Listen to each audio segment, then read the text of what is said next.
Thank you so much. This part of the United States is like home away from home. I love it because I can speak Armenian and throw Armenian words here and there during the presentation and today's talk. Before I start, I want to thank Jakob again for the opportunity to be here and to see so many highlights and talk about issue that is on our mind daily, that is Armenia and political situation in the country. I also want to take this opportunity to thank Ghaplanyan, and who is the director of Armenian Studies program at the UC Irvine.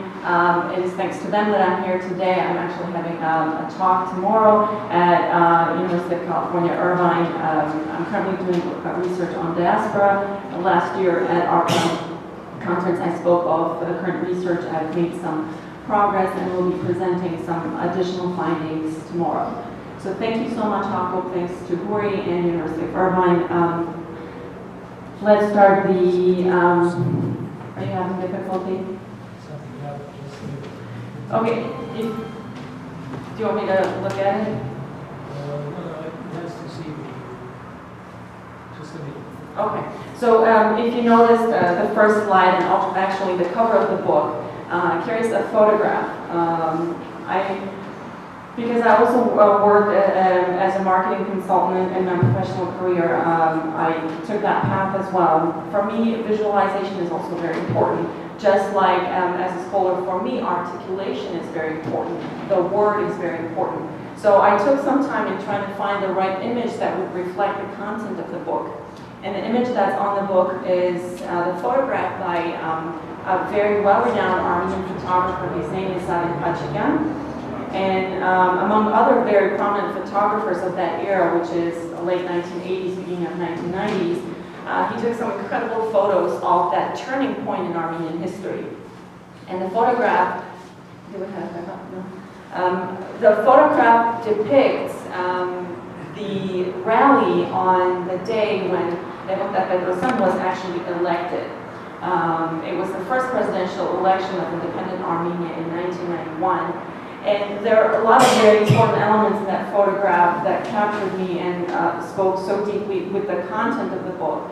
And that is a child that's lifted, and everyone is looking at that child.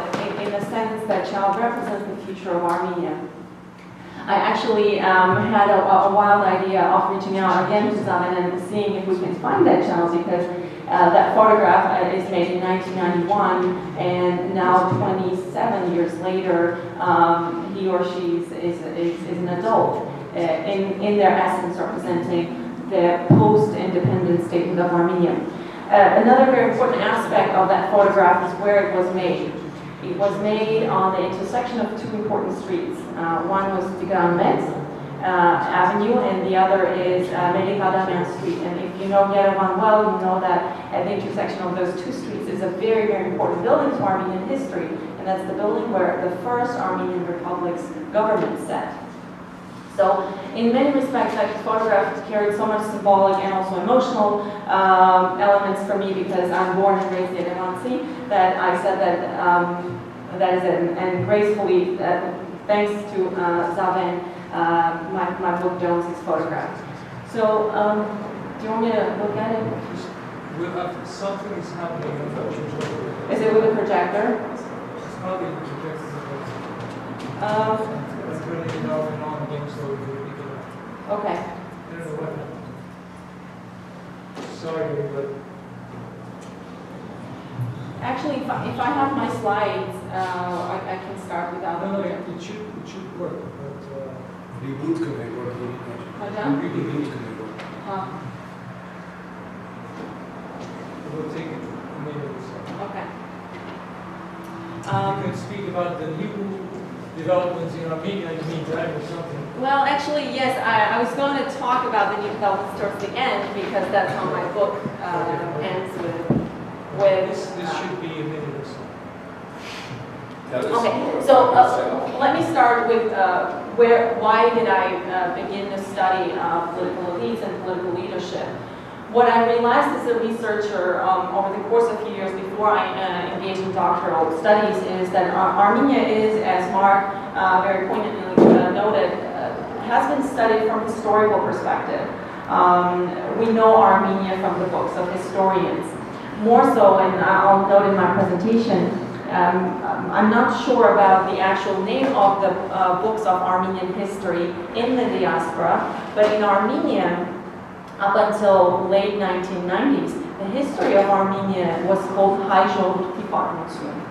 in its essence, that is very interesting why we would call ourselves the Armenian people, because it's not a very definitive conglomeration of words, if you will. It's not Armenian nation, it's not the history of the Armenia, it's not the history of Armenians, it's the history of the Armenian people. And that was one of the first searches that I tried to understand what was behind the thought process of our historians to call our history the history of our Armenian people. So, in that respect, my inquiry into understanding the current political reality or the post-Soviet political reality of Armenia started with understanding where the academic gap is. Why do we research Armenia always from outside in? And obviously, there's a lot of academic and scholarly data explaining that.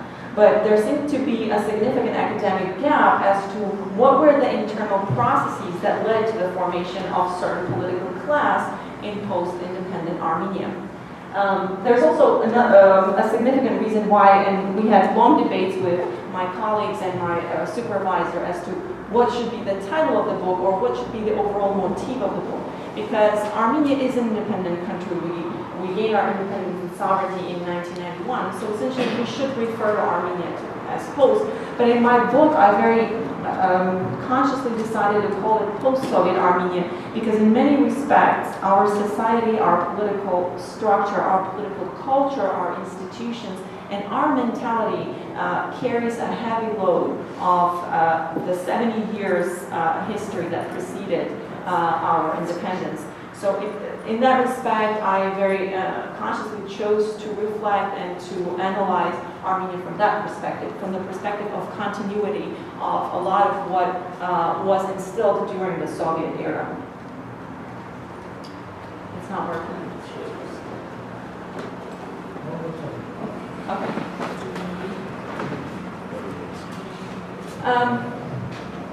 We'll skip a few slides if it comes on. So I'll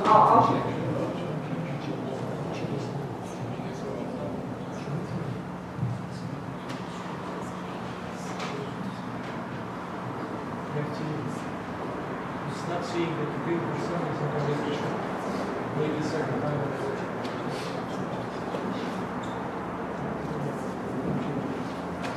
do you want me to try? No, don't touch. Please.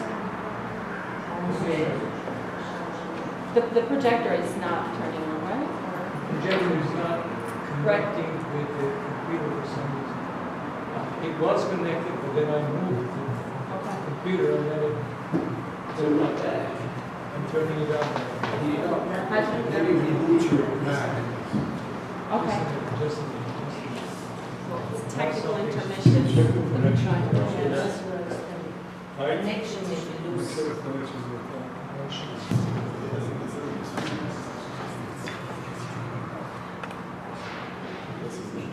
Has to start? Yes, can you? Let's go on Yes. the next one. So as I already mentioned, the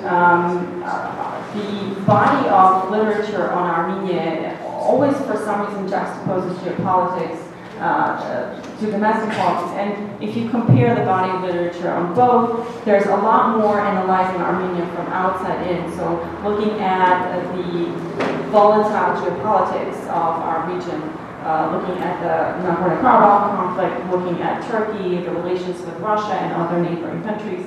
So in that respect, I tried to understand what were the processes in the domestic field that led to certain policies that also were on the foreign policy spectrum. We'll go next. So as I already mentioned, why I chose domestic politics. So why political leadership? I decided to follow the so-called social constructivism theory, which came from, which spans sociology, anthropology, and other humanities, where we construct, which talks about construction of our reality through through articulation and through word. And I came across incredible amount of very interesting literature that related to Armenia. And one of them was a book titled Making a Nation versus Breaking a Nation. Here, Andrew Wachtel talks about the case of Yugoslavia, how instead of putting it all together, it actually fell apart. And in many respects, that book spoke to me in very interesting ways, because by then I already had an opportunity to interview a lot of political leaders in Armenia, and the idea, the argument, the thesis was coming together.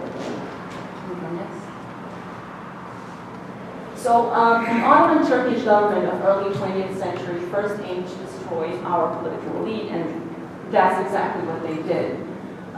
Then they targeted the nation. In many respects, Soviet period manufactured its own elite, but let's also not forget, and I reflect in detail how during the Soviet era, there was a huge body of Armenian elite that was literally wiped out in the gulags and in the Red Scare at the time. So first it was at the hands of the Ottoman Turks that we lost our elite, and then it was at the hands of the Soviets that we lost our elite. And in fact, my current research, along with the research on diaspora, focuses on Zabelia Sayan and how she was also imprisoned and sent to gulags. And by the way, Zabelia Sayan, I don't know if you know this important fact, she was the only woman on the list of 235, by some recollections, other sources state close to 250, the list of Armenian elite that was targeted by the Young Turks. She was the only female on that list, so obviously after researching our elite in Ottoman Turkey, I became fascinated with Zabelia Sayan. So Soviet period, on top of the period, after Stalin, it began to manufacture its own political elite. But my research focused on understanding what had happened with that political elite come the collapse of the Soviet Union, and whether we managed to construct or to recreate or to reproduce a new political elite in now independent Armenia. Can you go next? So I addressed two research questions.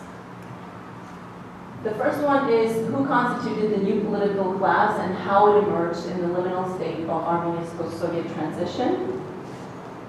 And the second one is, how in this transformative reality and in the absence of state memory, this emergent political class constructed and articulated Armenia's new national narrative.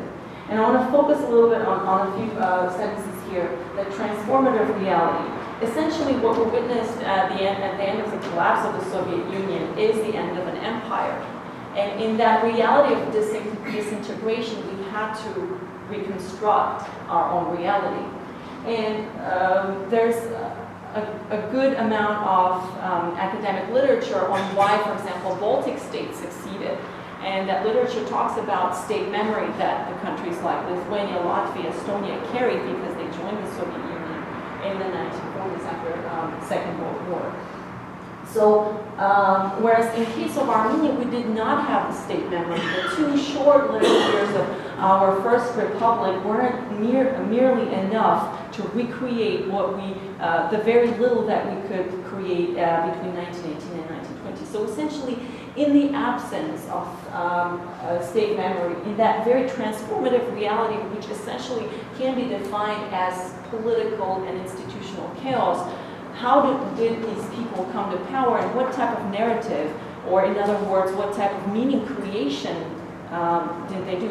For example, I very clearly remember that it literally happened overnight. I was a child, and we had the Karabakh conflict, the Karabakh movement, and then it coincided with the independence movement, and everyone started talking about democracy, everyone started talking about independence, sovereignty. And for us, we were little kids, we couldn't understand all of that. And in many respects, when I look back and as I was doing my research, I understood that the adults largely, even those that were leading these rallies, they had difficulty understanding all of these new concepts beyond creating a new national narrative, beyond creating a new national ideology of what it was to be an independent and sovereign Armenia. So the main argument of my research is that in the process of nation building in the post-empire setting, the leadership question is crucial in evaluating the conditions for independent statehood. And here I want to hone in a little bit on the idea of leadership, because when you start from clean slate, from tabula rasa, you have nothing, which most of the post-Soviet republics face. Institutions were very weak, and the agency that took the most power were the people.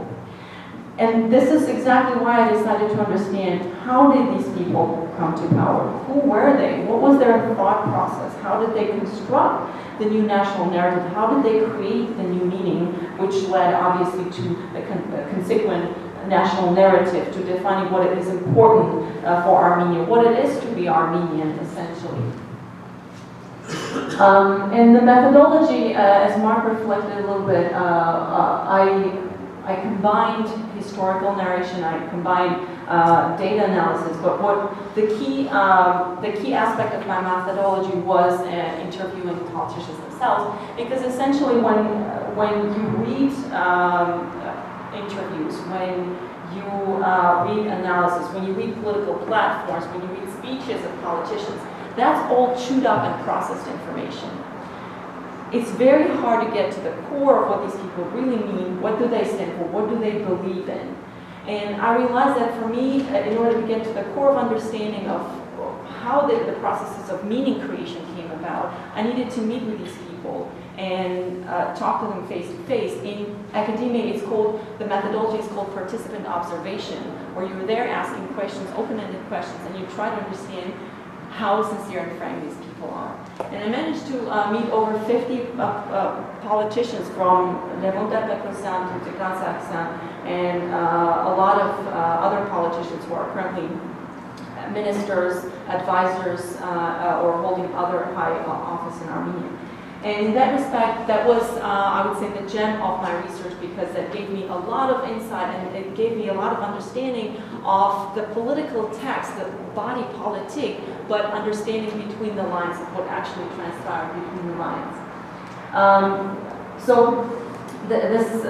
This is the table of contents of the book, and I'll try to, if is anybody timing me, because I can talk about it.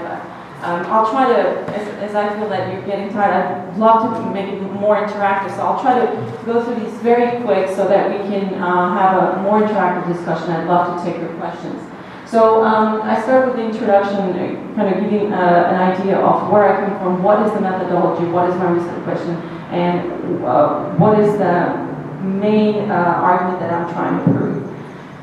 And I start by inquiring Armenia's political elites, who they are, if we have a political elite today, how they constructed, or as I argue, they deconstructed national narrative. Then I talk about Nagorno-Karabakh, and I call it the nerve of Armenian politics. Then I talk about Turkey and diaspora, and then I talk about geopolitics of Armenia, which I call the zero axis, and I'll explain later. And the conclusion. Can we go next? So in every chapter, I try to give a historic overview, and not because I'm a follower of primordiality in any shape or form, or I believe that our past necessarily has shaped us and who we are today, but because I believe that, and as an Armenian, I believe that it is important to know our past, not to repeat the mistakes we've done in the past, but more important as an academic, what I realized researching the political narrative of Armenian political elite today is that a lot of political discourse is actually generated from our history, from our past, and there's so much symbolism. In a layman's terms, it's toast language. when we are very symbolic people, we say genats at the table. So in many respects, the symbolism is also is proliferated on our political narrative, on how politicians talk, what type of thought process they construct, what type of language they use. And from Levon Petrosyan till today, our politicians are very adamant at jumping into the depths of our history and bringing symbolic elements, which is not necessarily something to be critical of, but it is important to be reminiscent and cognizant of our history in order to understand the political narrative today. So in every chapter, I give the reader a little historical recourse and excursus into each subject that is discussed.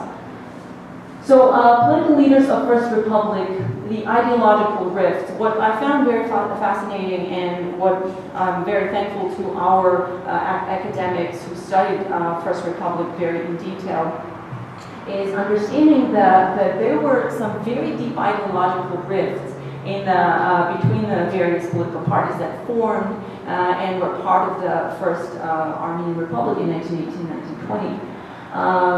Then I look into the Soviet partocratic elite, how it was constructed, what was the process of manufacturing, because essentially it was manufactured. We did not have a political elite after the end of the First Republic. And then I look into modern Armenia. Can you go next? So what I question is, how do we generate a political class? Was it a circulation or reproduction? Was it transformation or continuity? And the result of my finding is that essentially it was a little bit of both. A little bit of everything, actually. Can you go next?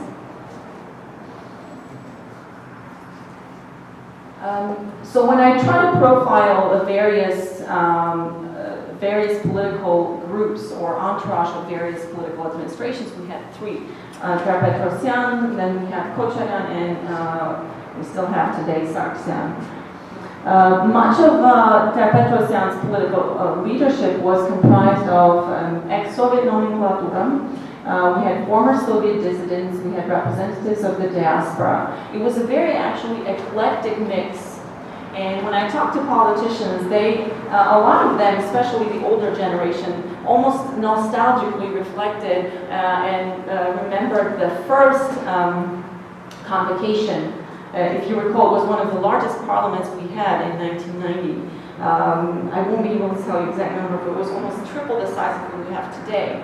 And we had a lot of interesting people, as here I break down not in too much detail. We had we had former communists, among which actually was Danush Hakopian, our current Minister of Diaspora. She was a member of Komsomol, then a member of Communist Party, and then she stayed in the Communist Party in the first convocation of Parliament, if I'm not mistaken, and then she switched to the Republican Party.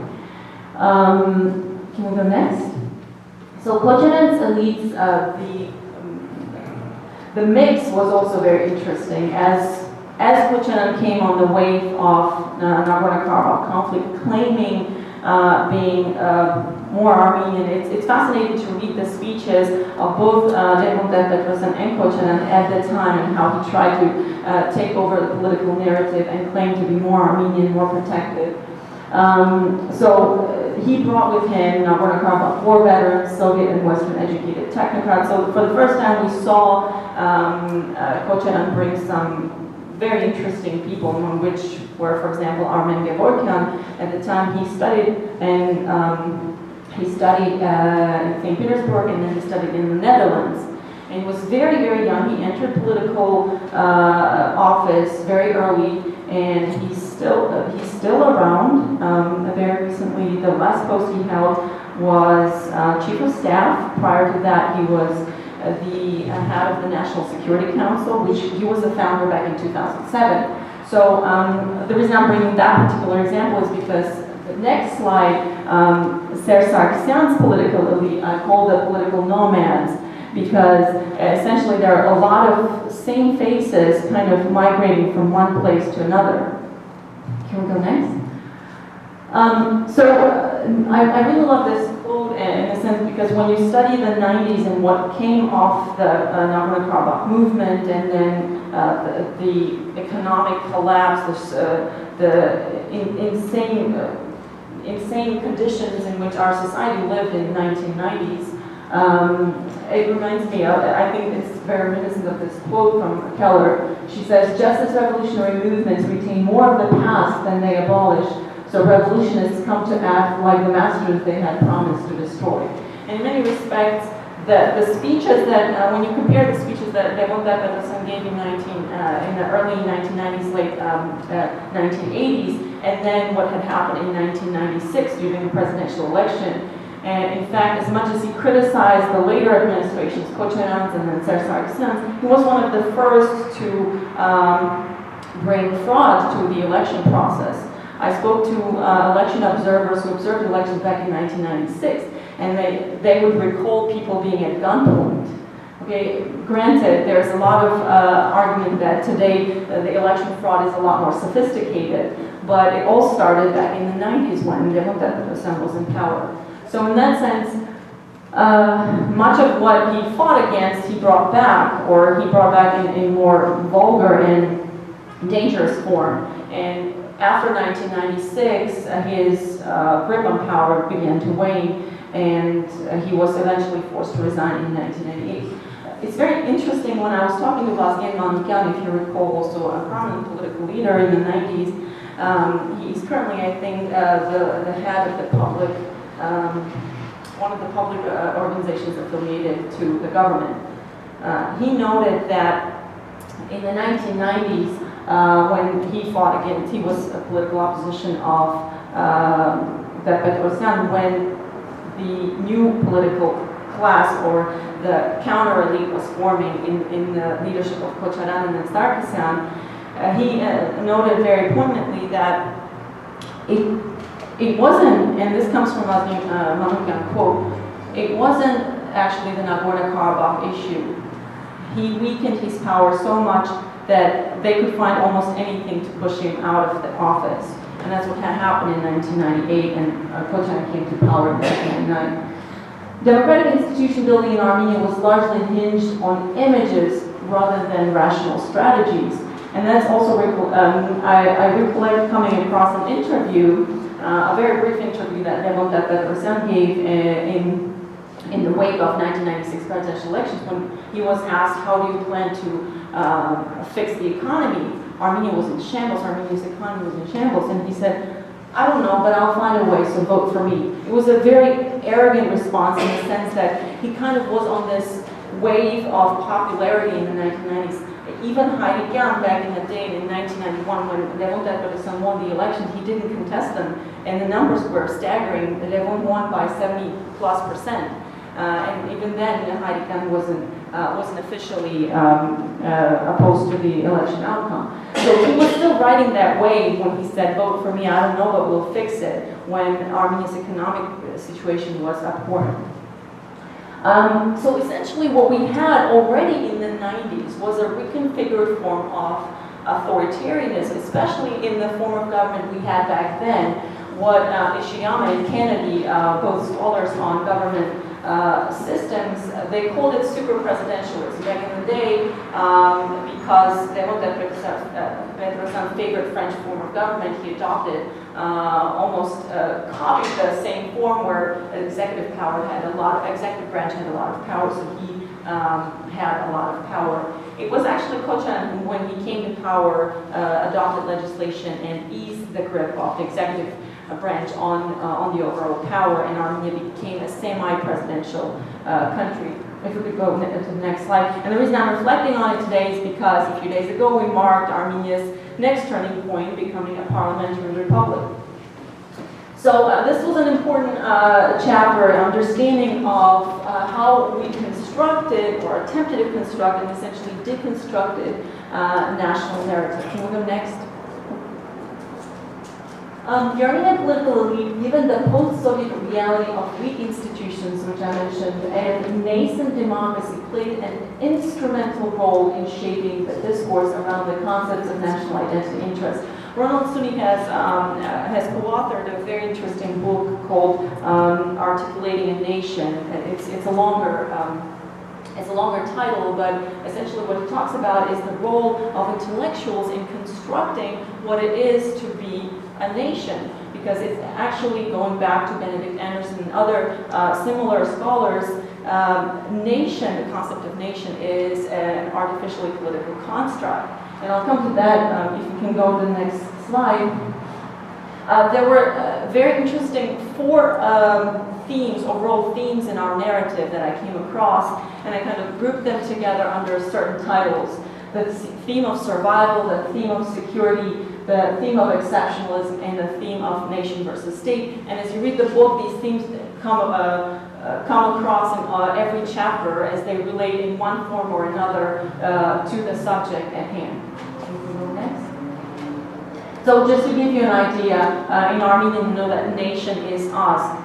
And one of Armenian scholars, Ghaplanyan, he talks about very early on, Armenians have identified themselves as a nation as early as 4th and 5th century. But then another scholar who is an anthropologist, Ghaplanyan, if you're familiar with his book on Armenian identity, he talks about Armenian as a nation as a very, very, having a very recent vintage, if you will. Can we go next?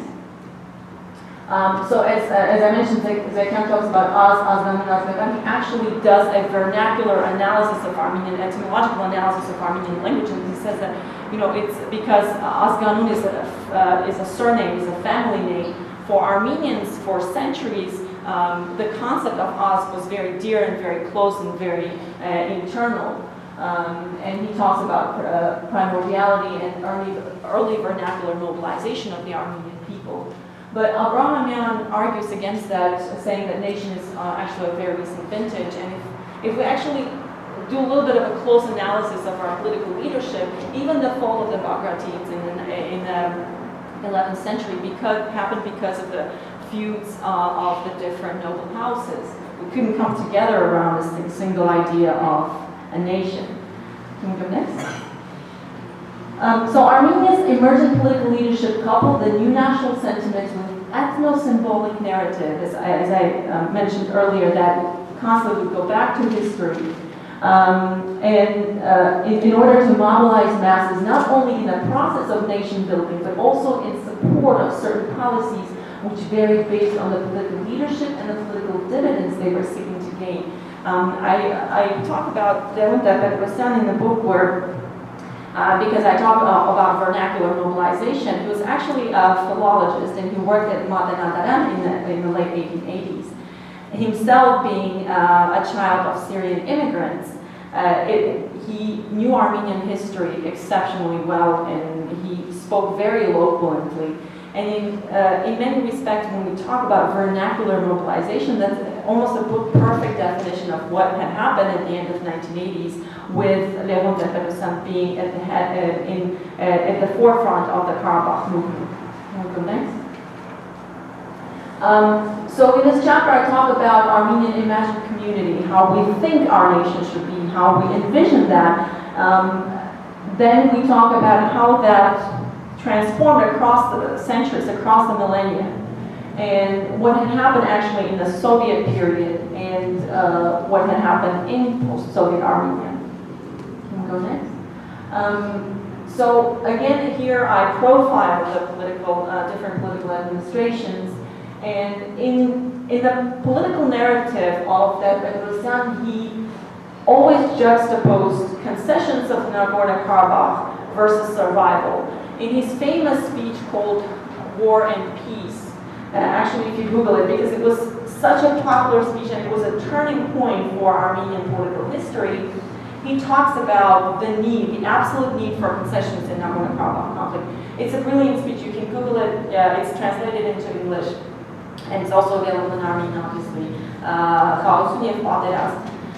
So in that speech, he and this was done in 1997, he lays out his plan for Armenia. He basically says that Armenia's survival is hinged on how we manage the Nagorno-Karabakh conflict. And hence the title of the chapter, that Nagorno-Karabakh conflict has been the nerve of Armenian politics from the first day on. In fact, Nagorno-Karabakh conflict and the Nagorno-Karabakh movement started before the independence movement, and then independence coincided and intertwined with the war in the Nagorno-Karabakh conflict. So whether we want it or not, by default, our political narrative, our political language is militarized, and politicians use and misuse, they under-securitize or over-securitize it. Essentially, they use it for their political benefit.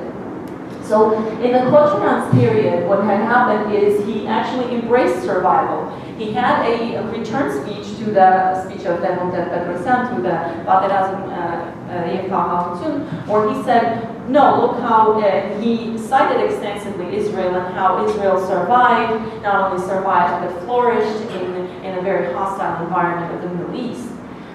And then Devon Petrosyan later wrote another piece, another speech, which was widely publicized and countering every argument of Kochen that Israel is a completely different story geopolitically and militarily, etc., etc. But that back and forth actually lasted way into 1997 and then 1998, and it was renewed in 2008 when all of a sudden, out of nowhere, actually in 2007, when Devon Petrosyan announced his presidency, his candidacy for presidential election.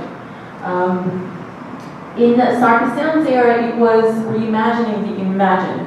So Sarkisyan was very clever, if you will, in constructing his new government, in constructing the narrative. He brought, as his prime minister, a more polished kind of technocrat who was Tigran Sarkisyan, actually gracious enough to give me an interview, and one of the more interesting interviews that I had. And Tigran Sarkisyan was one of the first politicians to start articulating the idea of the Armenian world. He would talk about Haykakan Ashkar. So something that none of the previous administrations actually attempted to do. Serge was also one of the first he actually created the Ministry of Diaspora. Now the question is how successful that was. But in the forefront, what we saw at the beginning, it was an attempt to imagine of what we believed our political leadership was going to do in Iran. So the Karabakh conflict is, as I said, the nerve of Armenian politics, and there's no way we can bypass it. It penetrates every aspect of Armenian life today in Armenia: economy, social welfare, healthcare. Every aspect of Armenian life today is penetrated by the Nagorno-Karabakh conflict one way or another.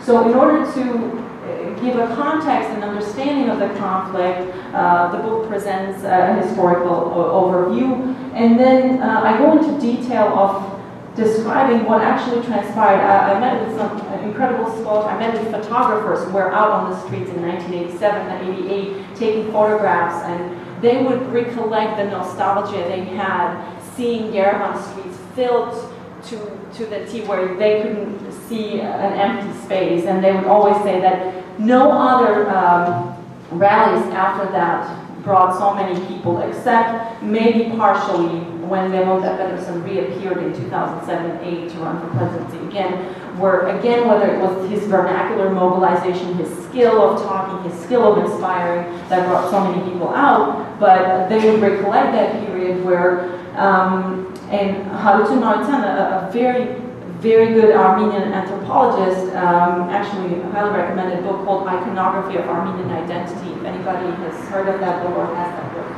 he details that period of Armenian revival, again through photographs of actual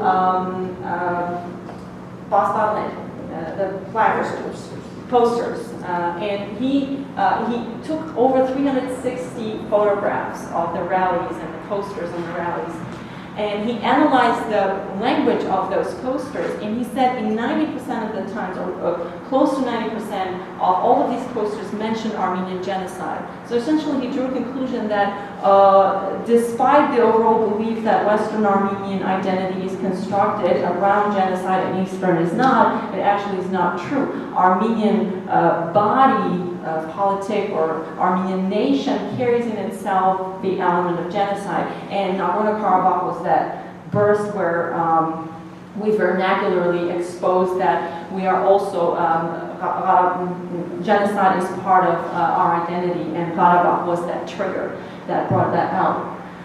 So essentially, it is the nerve of Armenian politics, whether in the diaspora or in Armenia. And unfortunately, because of the power that this topic carries, putting aside the actual physical security, but the power that this topic carries, it has been politically exploited, where politicians either over-securitize it, like in the case of Kochanan's and Sargsyan's administration, or under-securitize it, like in the case of Diaspora, where he was ready to give away all the territories. Can we go to the next slide?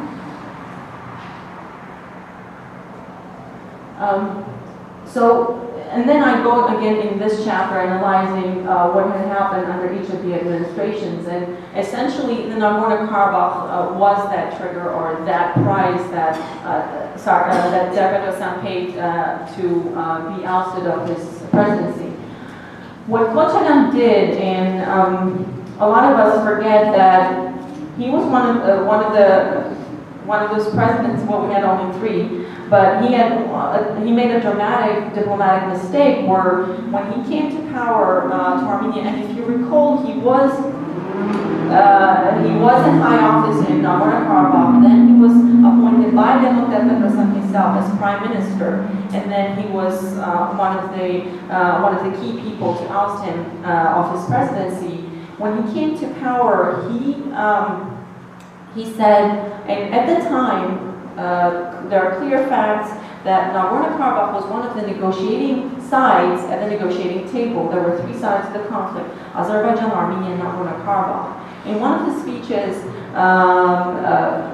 Kochanyan stated that because he is Karabakh, he comes from there, there's no better way to hold the high office in Armenia and represent Karabakh from there. So he single-handedly reduced Armenia's negotiating power at the diplomatic table.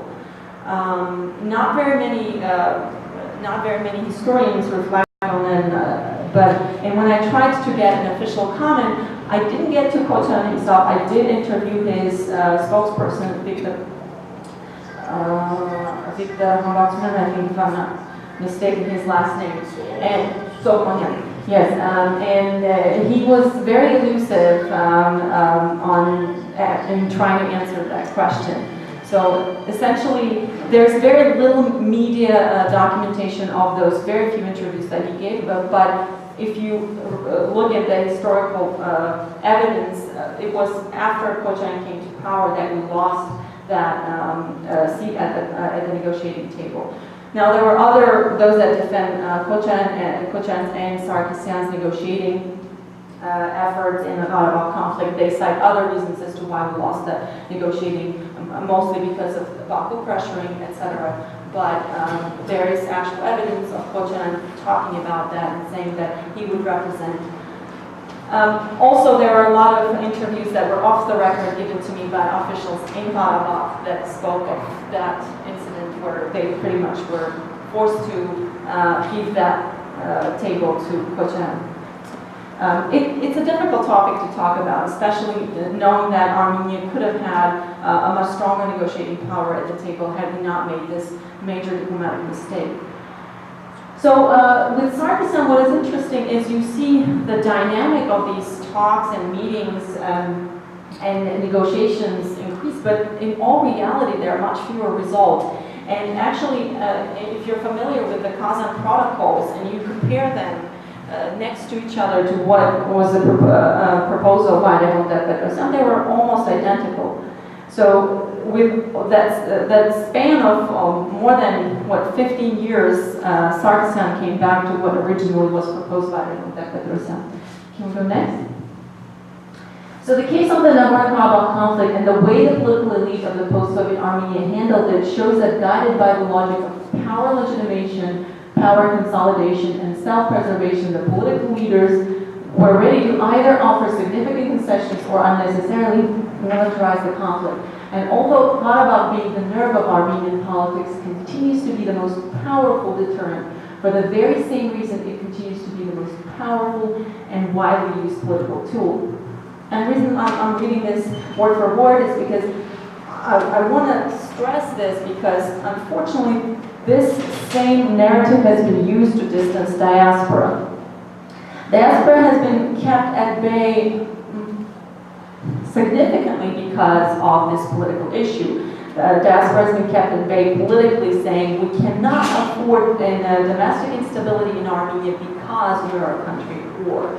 So when I was writing and doing research on diaspora, I came across time and again that same narrative that Armenia is a country at war, we cannot afford. So this over-securitization of the narrative, mind you, I want to make sure that I specifically delineate we are a country at war and we're physically at peace. But the way political narrative is being used and manipulated for certain political purposes needs to be discussed and separated from the actual geopolitical reality. Can we go next? So the chapter on Turkey I call Confronting the Past and Surviving the Present.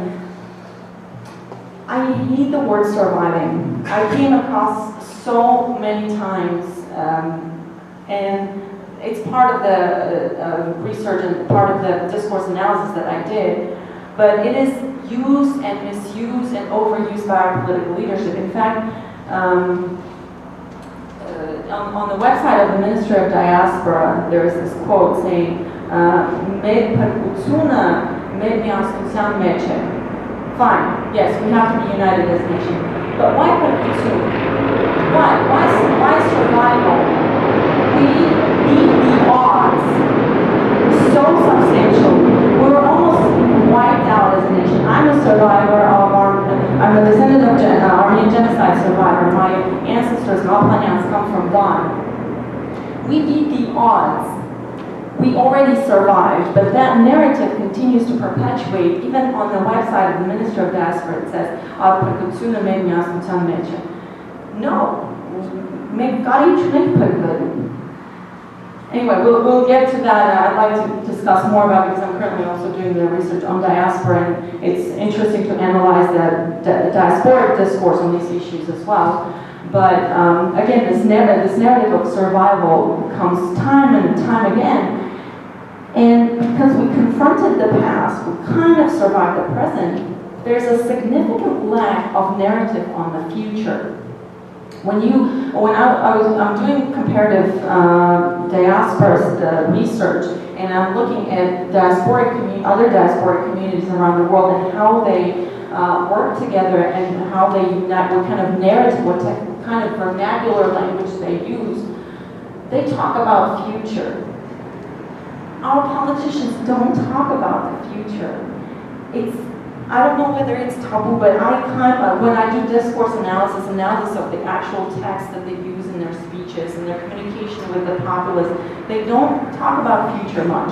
So it's a very interesting topic that I'd like to reflect on when we have Q&A, and I'd like to get there quicker because where are we going to jump? Okay, so Armenia's policy vis-a-vis Turkey has been conditioned by the diverse narratives of its political administrations. Narratives of survival and security reinforced by images, symbolism, and collective memory from the basis of political discourse on Turkey. Both the political narrative and subsequent policies vis-a-vis Turkey were employed to earn political dividends. Can we go next? So again, when I look at different administrations, so genocide remains the most defining historic event as it helped the Armenian population and stripped the survivors of their historic lands and cultural heritage that it bore. It also, and most importantly, engraved the memory of genocide into the Armenian national construct, and its perpetrator, now the successive Turkish Republic, continues to deny. So it's very interesting that, for example, various scholars, Armenian historians, talk about genocide actually being the uniting factor for Armenians. As odd as it might sound, when you do research and understanding where we were as Western and Eastern Armenians, what type of political ideologies we had, the division of the churches, it all separated the two communities apart, and it was actually the genocide that then brought, according to Shirinyan and Abrahamian, Armenians together and became that one uniting factor that, in the words of Abrahamian, became the creation myth. Can we go next?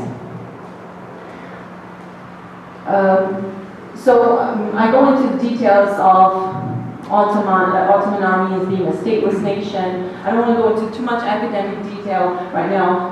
Then I talk about genocide being the survival, but also an identity reinforcement, and an important Soviet-Turkish courting, where I was on my drive here with Tamar. I recollected this because we were talking about the relationship between Armenia, Turkey, and Armenia, Russia, in this triangle that we're stuck in. There's a saying in Armenian that the Turk kills you physically, but Russian kills your spirit. I know it's very, very odd, very inappropriate, but in essence, it kind of communicates the internal fears that Armenians have accumulated over the past century. That we were physically annihilated by the Young Turks, but essentially that we never really trusted Russians because we have lost Kars Ardahan when early Soviets were courting Ataturk. Then we lost again those lands when Stalin did not want to negotiate further, etc., etc. Nakhichevan was completely stripped off its Armenian population, and the same that was attempted to done with Nagorno-Karabakh. So essentially that very odd and inappropriate saying kind of carries that internal fears that we as a nation carry, and there's this internal lack of trust despite the fact that as Ghaplanyan, a sociologist, and Edmund Herzig, professor at Oxford, says that Armenians threw themselves into the embrace of Russia because there was no other embrace around, geopolitically speaking. So we kind of threw ourselves into it because of the Slavic identity, because of the Christian identity, because of another Christian power in the geopolitical neighborhood. But in all essence, we were time and again, our trust was broken. Can we go to the next slide? So in Debrecen's administration, this recurrent narrative that there are no eternal enemies and no eternal friends. In fact, as I mentioned, this book, Iconography of Armenian Identity by Harut Maritsan, he has a few posters, he has a few photographs of posters where the saying, there are no eternal enemies and no eternal friends, but eternal national interests. That's actually a quote by Lord Palmerston, a British lord, and Vazgen Manoukian was the first to use that, and that kept recurring in the rallies across Yerevan from 1988 till 1991. So essentially that was the motto that Leon Ghaplanyan employed when he tried to turn his back to Russia and orient himself toward the West. But then when the Karabakh offensive happened in 1992, Turkey closed the border unilaterally in 1993, and Debrecen's administration tried really hard to get Turkey to negotiate and reopen the border, but that never happened, which then led to further complication of the conflict, because now it became a three-sided, actually four-sided conflict. But it was his motto that he carried throughout his administration, and then later when he reoccurred on the political field in 2007. Kocaman, in fact, did exactly the opposite. He branded Turkey as the permanent the other. Turkey will always be that perpetrator, that foe. And he constructed his narrative, his policies very, very pro-Russian oriented towards that vector. Whereas Sarkisyan was in between. He had the football diplomacy, he had the Turkish-Armenian protocols, which he very recently ended officially. And his defenders of his policy said that at least he attempted. He showed that Armenia is ready. He showed to the international community that Armenia is ready, yet Turkey was not. That's another topic. I elaborate Turkish-Armenian protocols in detail in the chapter. So the Armenian narrative of survival is premised on an Armenian nationalism discourse is reinforced by the history of the genocide. its denial and a threat of pan-Turkism. So that threat of pan-Turkism is inherently set in. By no means I'm trying to underestimate the potential of pan-Turkism, but it is inherent in our political narrative, and it keeps recurring time and again because now it is intertwined with Nagorno-Karabakh conflict, with the movement, any type of military movement in Nakhichevan, etc., etc. Hence, as Armenia continues to construct its historic and present-day identity, the changes in its relations with Turkey can and do have a lasting impact not only on the country and the people, but the Armenian identity overall, whether it is a shift in the narrative or the actual policy. So when these changes occur as a result of situational, reactive, and short-sighted policies, and result in long-lasting and pervasive effects, it threatens not only the external relations of the country, but also the internal stability. Essentially, I go into much deeper analysis of Turkish-Armenian protocols and why it was a political misfortune for Armenia. Can we go next? So, I call the relationship, it's interesting, I was talking to Arsenic Amjan a year and a half ago when they started this process of overseeing the elections. And she told me, it's interesting, you talk about Armenian diaspora in spousal terms. She said, I always felt like it's a parent-child relationship. And I said, why? Well, who is the parent and who is the child? She was like, well, I think Armenia is the parent and the child is the diaspora. So I look at it completely from a different perspective. I think that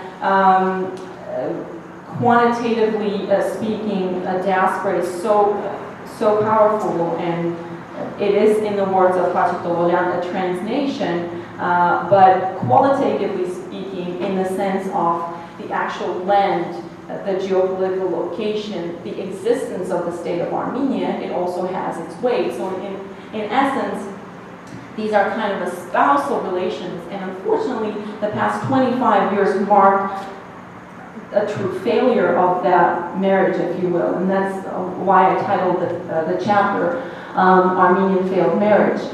As diaspora, which quantitatively constitutes the larger part of the Armenian nation, remains in its voluntary exile. And the reason I call it voluntary exile is because I refer to diaspora scholars who talk about actually three archetypal diasporas, if you will. They're the Greek diaspora, the Jewish diaspora, and the Armenian diaspora. So because all of these three states actually physically exist, the existence of the diaspora today, by definition, is a voluntary exile.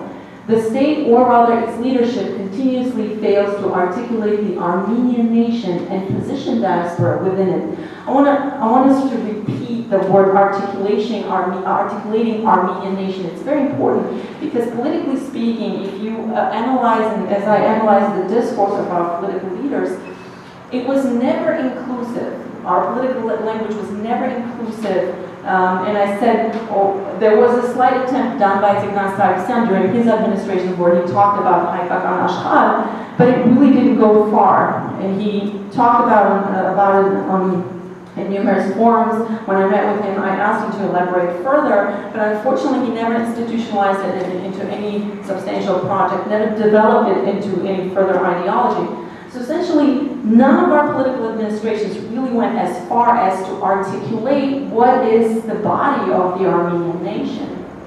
The Republic of Armenia continuously fails, arguably, consciously or unconsciously, to become a place with which the diaspora would associate the imaginary homeland, let alone be bound to it.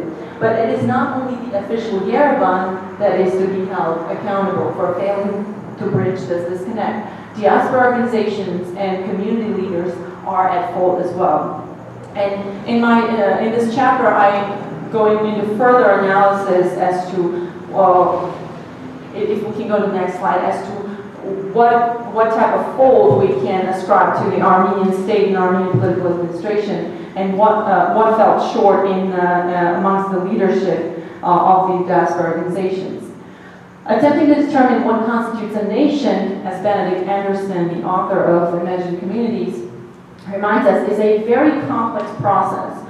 Demarcating, let alone understanding a given nation's diaspora is an equally, if not more complex task, which calls for investigating how a reimagination of a nation's extension takes place in a host land. So, just to give you an idea, when I went around every Armenian academic institution, political institution, trying to understand what kind of research has been done on diaspora, I was appalled to see that in the past quarter century, there's very, very little actual academic research done on diaspora. There is a small group of researchers and academics who are affiliated to the Institute of Ethnography and Archaeology, which is part of National Academy of Sciences of Armenia, create a small, very underfunded group of researchers who go around Armenian diaspora. They were here in LA, they were in Paris and Beirut. They do mostly quantitative research analysis, and I said, did you do any qualitative research analysis, like understanding what is hygienic for diaspora Armenian, I don't know, in Singapore, or all of these things. And unfortunately, they say, we would love to, but we're underfunded. We're a very tiny, small group of researchers. Beyond that, we all know that Ministry of Diaspora failed dramatically short of its promises of the concept that it laid out in 2008 of what it is planning to do. Again, that was reiterated last year in September when they talked about the need for some ideological ground and some concept paper. We have the law of return only mentioned in the Constitution, if I'm not mistaken, and we don't have an elaborate law of return, an understanding of what it is to repatriate, a law on repatriation, a program on repatriation. It is done by a small group of people who started Repent Armenia, and arguably they've done quite a bit and much more than similar programs by Ministry of Diaspora. So again, I was appalled to see that in the past 25 years, nobody, neither in Armenia nor in diaspora, has made a true academic attempt at investigating the expense, the human potential of the Armenian diaspora. And we all know that the human and the financial resources are there. It's just a matter of political will to come about, and we have the scholarly potential there as well. So I know this quote is from one of my interviews, because I also asked a lot of almost every politician that I interviewed, what it is, can you define Armenian identity to me, what it is for you to be Armenian. And what makes you an Armenian is because you decide that you are. It is your decision to belong. It doesn't matter the rest. The mother, the father, 2 generations, the quarters, the eights, it doesn't matter. All the rest comes secondary. I can tell you a list of people who do not go to church, don't know the language, couldn't tell you Korenazi from Azerbaijan, but who consider themselves Armenian. So Armenian identity is strictly self-identified belonging. There are so many of these incredible excerpts from the interviews that I had, not only with politicians, but also with scholars, in attempting to identify what is the predominant narrative of understanding who are Armenians in 21st century, with an independent Armenian, a vast diaspora spread around so many communities around the world. And unfortunately, there has not been a true and institutionalized scholarly effort at understanding and putting all of that body of language into a study and giving us something to work with. So if we go back, I don't want to go into the discourse of the history of diaspora. If you can go further, you can show me back. Can you go more? No, you're going back, actually. Going back. Yeah. I'm going back, yeah. Okay, one more. One more, because it's all history. I think we're ready to talk about one more. Okay, so again, and here I go into extensive examination of each administration and how they tackled the relationship with diaspora. Ter-Petrosyan, as we know, until today, part of his administration, I interviewed David Shakhnazarian, and I said, look, your administration did not pass the citizenship law. The law of return wasn't articulated explicitly. There was no dual citizenship legislation. Actually, citizenship was very hard to get. And why is that? And he actually still defended his position. I interviewed him a couple of years ago, and he said, no, that was right, because that's how it should be. And whereas Kochanan's approach was completely different, the moment he came to power in 1999, he immediately started the process of citizenship law. But it was, I don't know whether it was politically intentionally done or not, but it was almost, in 2007 it was enacted, so towards the end of his second term, as he was outgoing president, he finished his term in 2008. And then Sarkisyan, as I mentioned, and Kochanan's era is marked by keeping diaspora at bay, talking about Karabakh being a painful topic. Politically, let's not get involved, but we'll take your money. So essentially, when you look at the diaspora investment in the period of Kochanan's administration, diaspora involvement, it's very much not even in the investment form, but more of a charity, because of a lot of cases that occurred, and there's a good study of the economic role of diaspora. It played a phenomenal role in keeping Armenia at bay from a complete collapse, but eventually it turned from any investment project into charitable, which resulted in what I call the Dutch disease, Armenia's deep dependence on remittances. Today we have so many families dependent on money coming from the diaspora, and that's not only from LA and from wealthy parts of Western world, but it's also the remittances that are coming from labor migrants who work in Russia. So essentially, yes, it helped Armenia to overcome a very difficult economic collapse and economic situation in the country, but at the same time, it became the crutch that prevented Armenia from complete collapse. And perhaps if we had gone to those depths, we would have risen up, like, for example, Georgia did. If you look at the way Georgia's economy and political situation were pre-Mikhail Saakashvili, it was much worse on every aspect of economy, politics, social welfare, etc. So can we go next? I'll try to speed up. So with the growth of Armenian translation and strengthening of Armenia's civil society, irrespective of its government's failings, perhaps it would be in the hands of the grassroots of both communities to put together a sound and mutually beneficial roadmap towards a stronger and cohesive diaspora-Armenia relationship. So where do we go next? And that's currently the subject of my research. How do we, irrespective of the government failings and the loss of 25 years, how do we move forward with the new generation? This is another very interesting chapter, and the reason I call it zero axis is because when I try to understand how do we, as a state, as an Armenian state, define ourselves, and in fact, it's not only us that fails to have unitary understanding. If you look at Armenia in various scholarly work, some scholars put it into Asia, others put it into Eastern Europe, others put it into Middle East, others put it into Caucasus, some still define it as Transcaucasia. So it is very interesting how neither the world nor us have actually figured out where we stand. So that from that diverse understanding of what Armenia is came this the title of this chapter, Zero Axis. So we're essentially between East and West, and we're a free-floating entity, if you will, not necessarily at freedom to define, but with some leverage, some diplomatic leverage because of that so many intersections of cultures and realities in that part of the world. Then I go into detail about the relationship. If you recall, I talked about the embrace of Russia that we had post-genocide and what had transpired. Then I talked about the relationship with the West, which was more of a restrained desire, and then the camaraderie with Iran, which essentially was, and the insignificance of Georgia. Can we go to the next slide? I want to kind of wrap it up.